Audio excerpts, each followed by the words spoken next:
የማቴዎስ ወንጌል ምዕራፍ 18 በዛች ሰዓት ደቀ መዛሙርቱ ወደ ኢየሱስ ቀርበው በመንግሥተ ሰማያት ከሁሉ የሚበልጥ ማን ይሆን አሉት።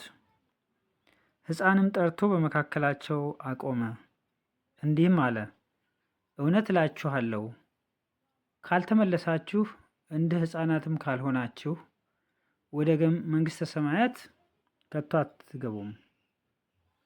እንግዲህ እንደዚህ ሕፃን ራሱን የሚያዋርድ ሁሉ በመንግሥተ ሰማያት የሚበልጥ እርሱ ነው። እንደዚህም ያለውን አንድ ሕፃን በስሜ የሚቀበል ሁሉ እኔን ይቀበላል። በእኔም ከሚያምኑ ከነዚህ ከታናናሾቹ አንዱን የሚያሰናክል ሁሉ የወፍጮ ድንጋይ በአንገቱ ታስሮ ወደ ጥልቅ ባህር መስጠም ይሻለው ነበር። ወዮ ለዓለም ስለ ማሰናከያ ሳይመጣ አይቀርምና፣ ነገር ግን በእርሱ ጠንቆ ማሰናከያ ለሚመጣበት ለዚያ ሰው ወዮለት።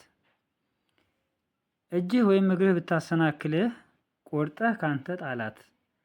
ሁለት እጅ ወይም ሁለት እግር ኖሮህ ወደ ዘላለም እሳት ከምትጣል ይልቅ አንካሳ ወይም ጉንድሽ ሆነህ ወደ ሕይወት መግባት ይሻልሃል። ዓይንህ ብታሰናክልህ አውጥተህ ካንተ ጣላት። ሁለት ዓይን ኖሮህ ወደ ገሃነመ እሳት ከምትጣል ይልቅ አንዲት ዓይን ኖራህ ወደ ሕይወት መግባት ይሻላል። ከነዚህ ከታናናሾቹ አንዱን እንዳትንቁ ተጠንቀቁ። መላእክቶቻቸው በሰማያት ዘወትር በሰማያት ያለውን የአባቴን ፊት ያያሉ እላችኋለሁና። የሰው ልጅ የጠፋውን ለማዳን መጥቷልና። ምን ይመስላችኋል? ለአንድ ሰው 100 በጎች ቢኖሩት ከእነርሱም አንዱ ቢባዝን 99ኙን በተራራ ትቶ ሄዶም የባዘነውን አይፈልግምን?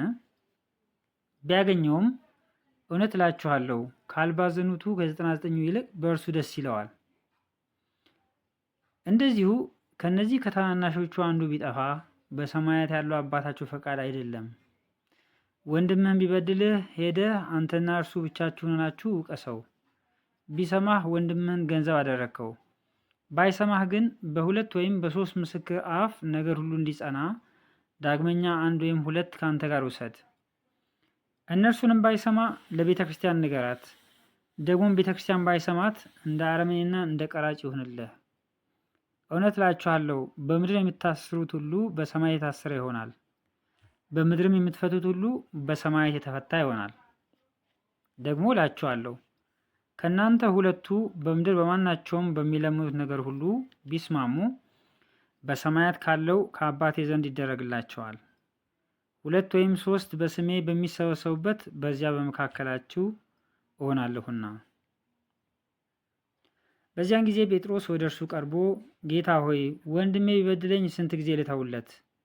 እስከ 7 ጊዜ ነው አለው። ኢየሱስ እንዲህ አለው፣ እስከ 7 ጊዜ 70 እንጂ እስከ 7 ጊዜ አልልህም። ስለዚህ መንግሥተ ሰማያት ባሮቹን ሊቆጣጠር የወደደን ንጉሥ ትመስላለች።